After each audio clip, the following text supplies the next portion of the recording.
voninahitra dia ho atolotritsika aman'Andriamanitra ray zanaka fanamasina ny fahasoavany sy ny fiadanany kosa ho arotsany amintsika tsirairay azy.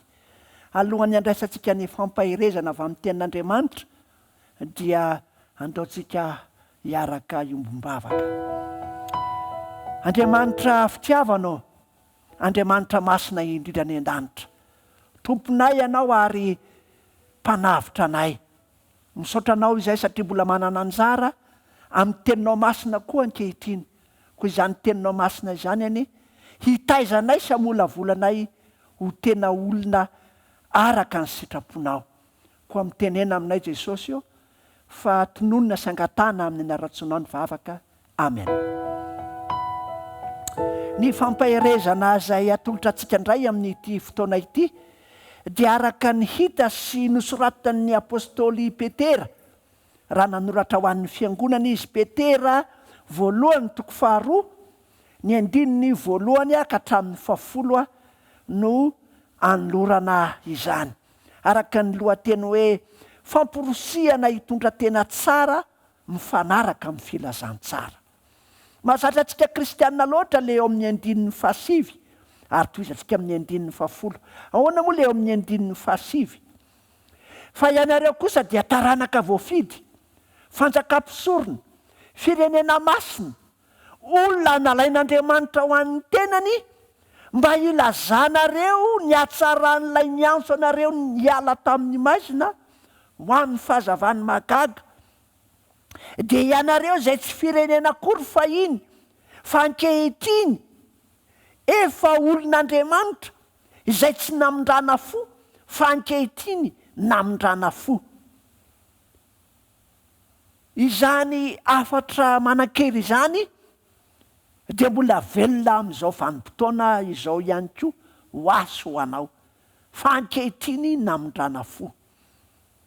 Io famindram-po io izay niasa tamintsika no nahazahoan'Andriamanitra ny fidy antsika ho taranaka voafidy, ho fanjakam-pisorona, ho firenena masina, olona nalain'Andriamanitra ho an'ny tenany. Raha tsy io famindram-pon'Andriamanitra io dia tsy tonga amin'izany sehatra izany isika. Ka andeha jerentsika ny asan'ny famindram-po sy ny vokatry ny famindram-po eo amin'ny fiainantsika. Ka ho jerentsika voalohany ny asan'ny famindram-pon'Andriamanitra eo amin'ny fiainantsika. Inona no ataon'ny fahasoavan'Andriamanitra ho an'ny lehilahy sy ny vehivavy anankiray? Ny 1 koa esory ny lolo-po rehetra sy ny fitaka rehetra sy ny fiatsaram-belatsia sy ny fialonana ary ny fanaratsiana rehetra. Zany hoe ilay famindram-pon'Andriamanitra rehefa miasa amin'ny olona, satria izy efa olon'Andriamanitra, dia ilay olon'Andriamanitra kosa manaisotra ny lolo-po.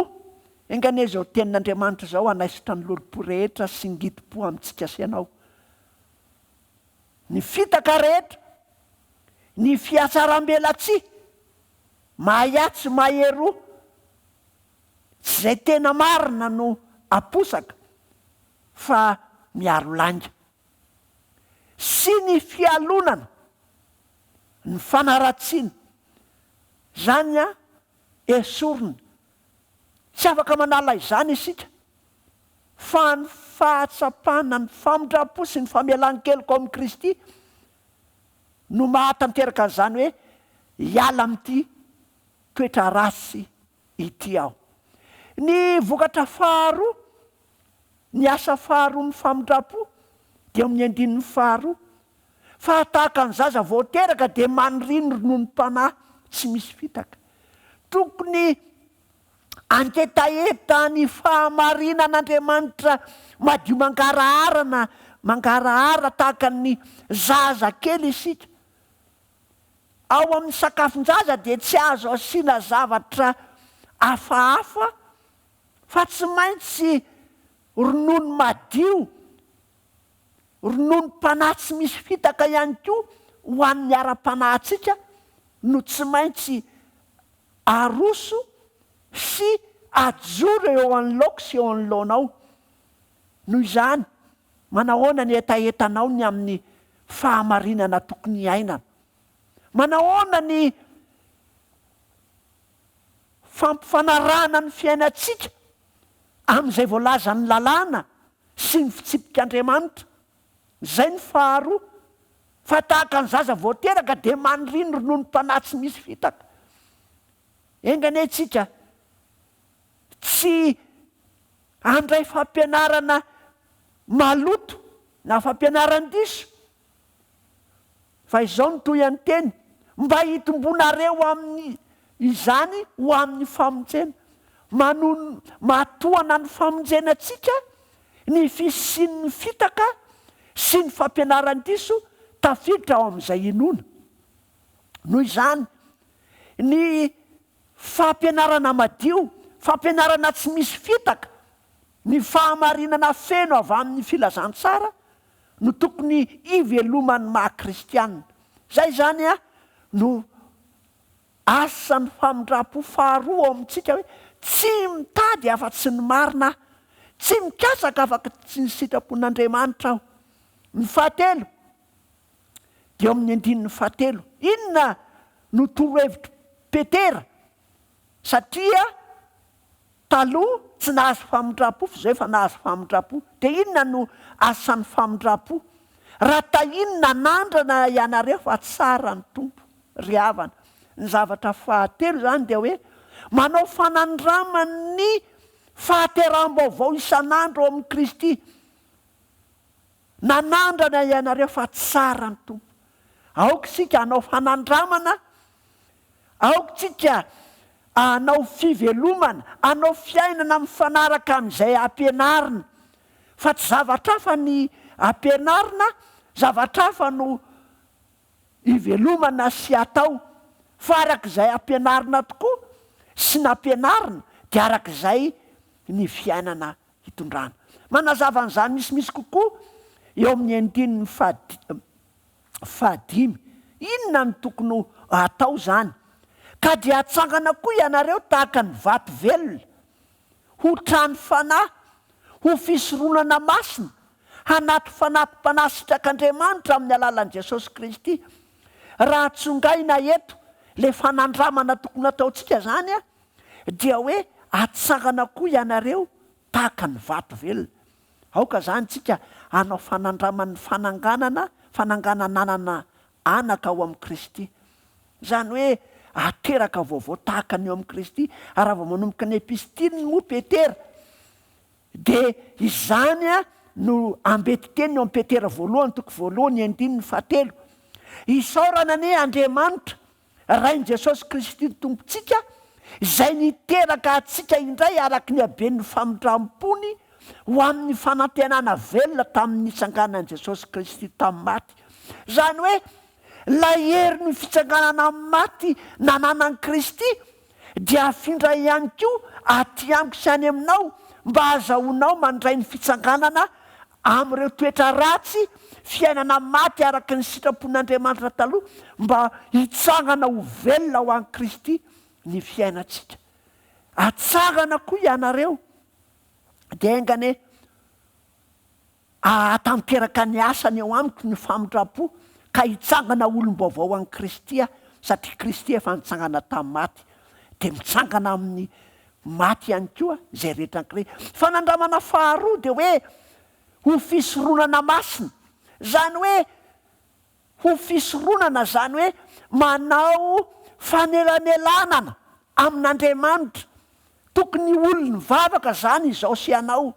Manahoana ny abetsahan'ny fotoana laniko sy ny zotom-po amin'izany fianarana ny tenin'Andriamanitra izany. Ho fisoronana masina. Ny asan'ny mpisorona manko dia misy anankefatra.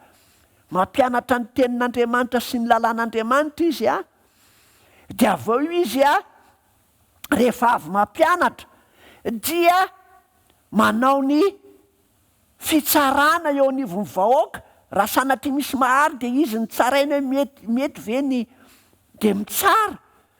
Dia ny asany ihany koa mitondra ny fanatitra ao amin'ny manelanelana amin'Andriamanitra sy ny olona. Dia izay koa nataontsika zany eto.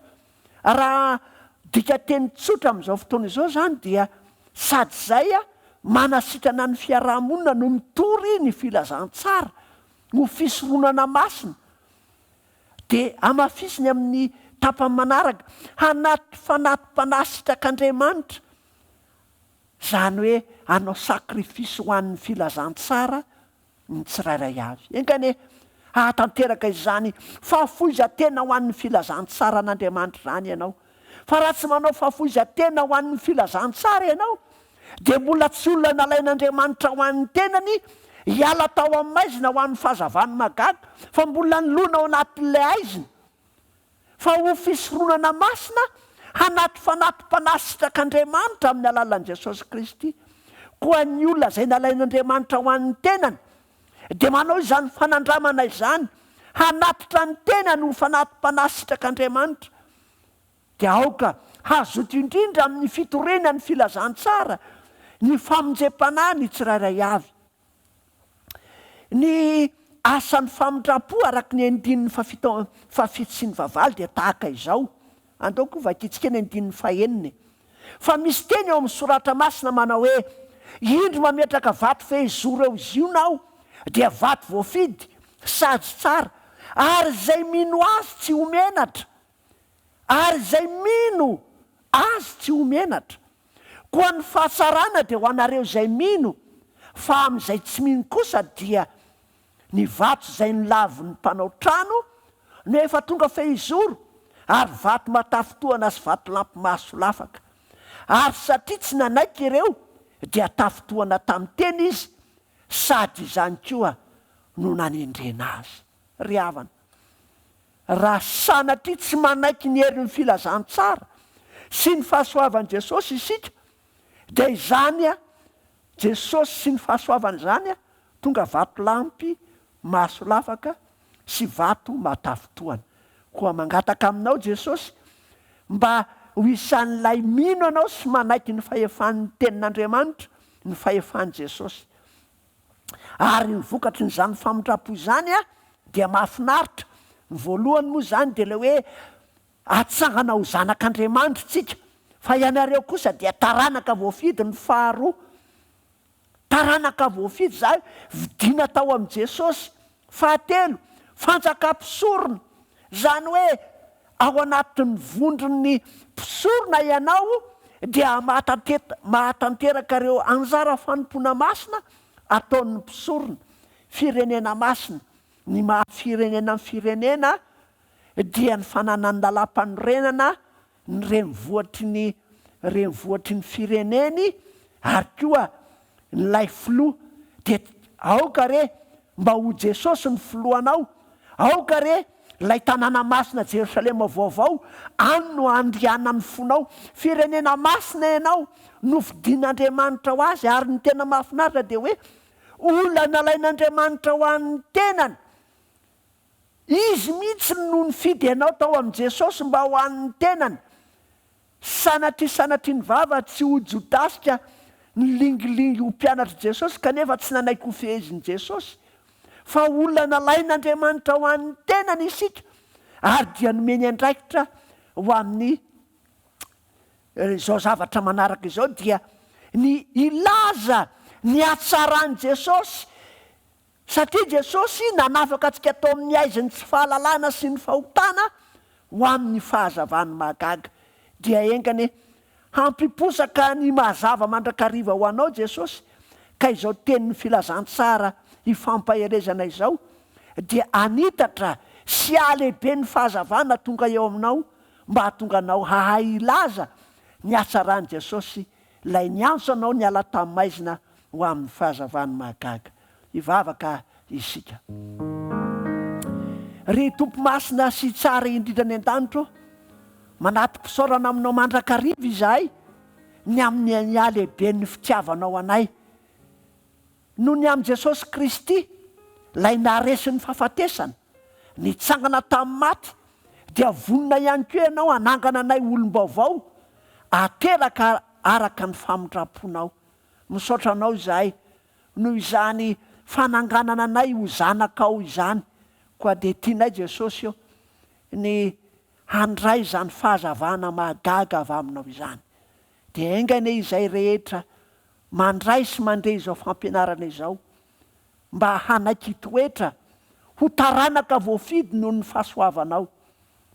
Ho firenena masina, hanaiky ny lalànao sy ny tsipikao, ary ny fiainana mandrakizay no ekenay ho fonenana iainanay. Jesosy io, aoka ihany koa izahay ho fanjakam-pisorona ka tanteraka ny fampianarana ny marina rehetra, ary hahay izaka ihany koa ireo tsy mendrika ataony afaka anelanelana izany aminao. Jesosy io, kely ny herinay, asa masina nefa izany. Koa de manampy anao anay tsirairay avy mba azahoanay mahatanteraka izany filazana ny asanao mahagaga izany. Ankoatr'izany Jesosy io dia omeo anay ny fahasalamana, ary tahio ny tokantrano sy ny fiainanay manontolo. Ny anaran-tsoinao Jesosy no hanonana ny asangatahana izany vavaka izany. Amen.